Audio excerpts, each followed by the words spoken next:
I'm a diehard Jingliu fan. I was like really convinced that I would be rolling for her no matter what. And that Yanqing quest where she just showed up and clapped his ass really reinforced that. And I'm sure that was the same for a lot of people. But Lord give me strength, because Topaz was just revealed, and not only is she an absolute babe, white hair with red streaks, the thickest thighs in all of the Star Rail universe, but she's also a fire hunt character, which is my weakest element, and so I'm having trouble choosing. Hi, I'm Lace. Today, let's talk about Jingliu and Topaz, who were just recently revealed. A little bit of cooming, a little bit of meta team building, a little bit of speculation. And so today we have the reveals, the drip marketing for both of them.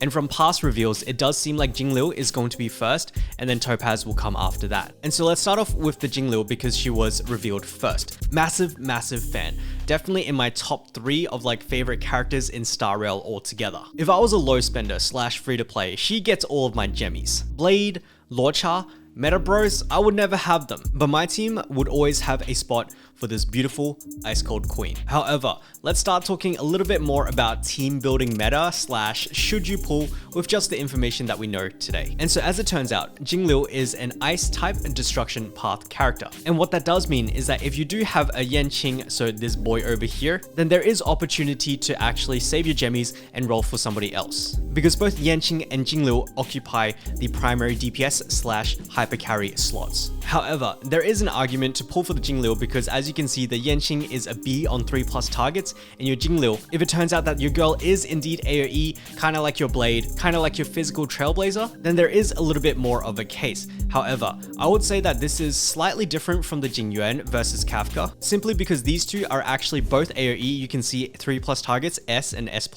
And they're both lightning, and so they are almost direct competitors. And so the thing about Jingliu versus Yanqing, I've used Yanqing quite a fair bit, and I must admit, he is really freaking good. I really like him, despite all of his weaknesses, like the loss of his crit buff from getting attacked, or the fact that his AoE is trash. I definitely think that your boy is more than enough for ice coverage. If there is shared ice weakness, he will get you the MOC 30 out of 30. However, the other thing to consider is that you're also quite likely to have built like your Pella, your March 7th, or maybe even your Japad. Some people are really crazy and went Herta, but Japad, March 7th, Pella, and that gives you really good ice coverage. And so the thing is, ice has been relatively common since the start of that game. And so it's for that reason that I would say that from a team building point of view, it's easier to skip your Jingliu, no matter how good she is.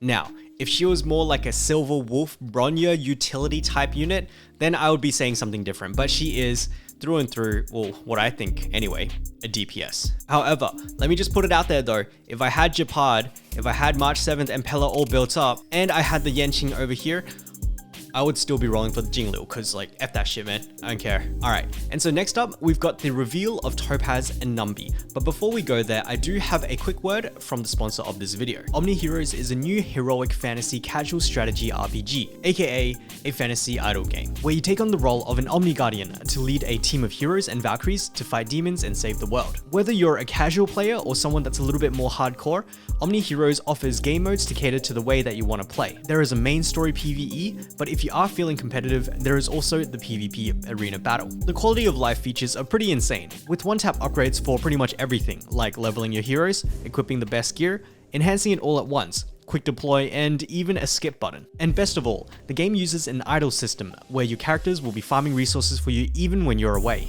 There are over 100 heroes to choose from, all with different synergies and skills so that you can build the best teams for each battle. The system is very similar to auto chess, and so if you've played those types of games before, then you'll be right at home.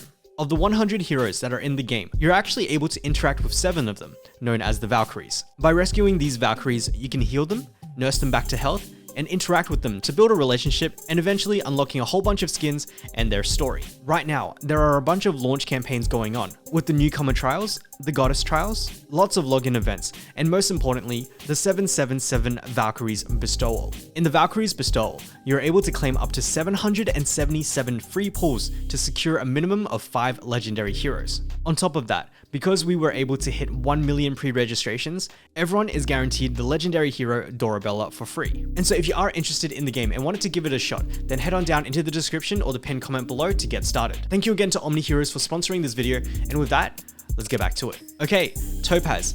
I personally didn't really like Topaz when she was on this light cone over here. And this is the preservation light cone where the user, if somebody attacks the user, then the enemy gets burnt. However, I am now a big fan of Topaz.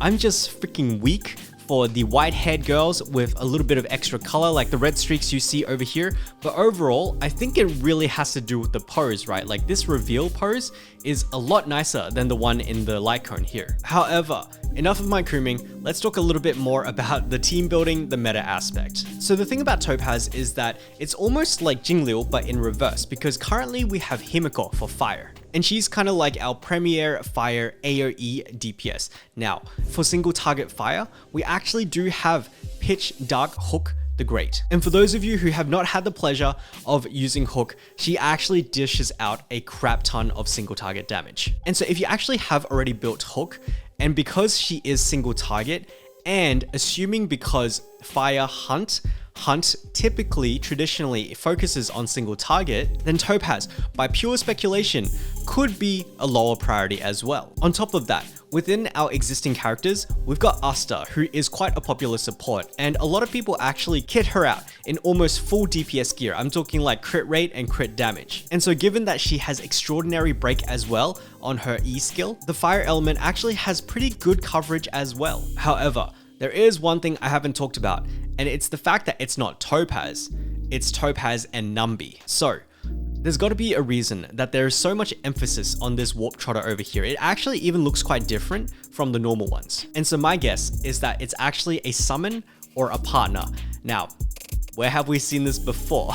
Your boy Jingyuan over here with his pet, the Lightning Lord. All I can say about this is that if they do decide to make Numby a part of the package in terms of combat, then I do hope that some of the weaknesses in Jingyuan's Lightning Lord would be fixed and Numby would inherit it. You know, better yet, maybe they go back and fix the Lightning Lord as well. And my guys, don't get me wrong, Jingyuan isn't bad. It's just that with a couple of tweaks to the Lightning Lord system, he could be a lot more reliable, and that would just be really nice because it would boost his consistency. Now, the other thing about Numby is that there are gold coins flying around everywhere, and the whole shtick with this character is that they are like rich and they're kind of like centered around the theme of money. Now, if for example, just again, pure speculation, if Numby can somehow passively maybe get us extra credits, then this Topaz and Numby package is a must roll. My guys, I'm a brokey. Chances are you are as well. And if they can solve that problem, then they are an S++ tier. Alright, and so this is the part where I'm going to ask for a little bit of contribution from yourselves, because judging from my demographics, the statistics of this channel indicate that the audience, you guys, are approximately 85% male. And so in light of a clearly waifu focused 1.4, I needed to ask you guys, are you a waifu gamer, a husbando gamer, or a meta gamer? Because my assumption to date, based on this over here, is that the majority of you are actually waifu gamers. However, in the comments of my videos, I have gotten a lot of like meta focused questions. I mean, they are meta focused videos, so surprise, surprise.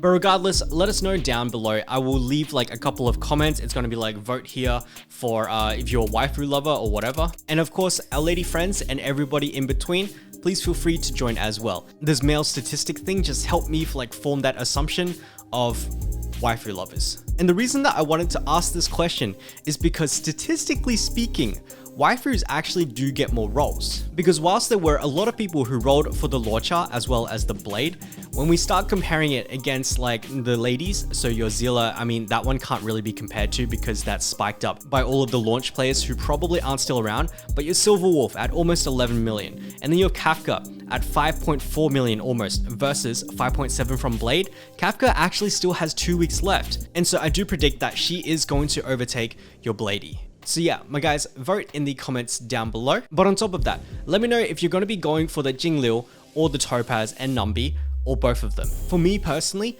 I haven't got Himiko, I haven't built up Hook, I don't have Japad, and I don't have Yanqing, so either of them actually would be pretty good picks. However, from a character perspective, oh man, this is actually so freaking hard. Regardless, let me know who you are going to be dropping your load on, and so thank you all for watching. Goodbye.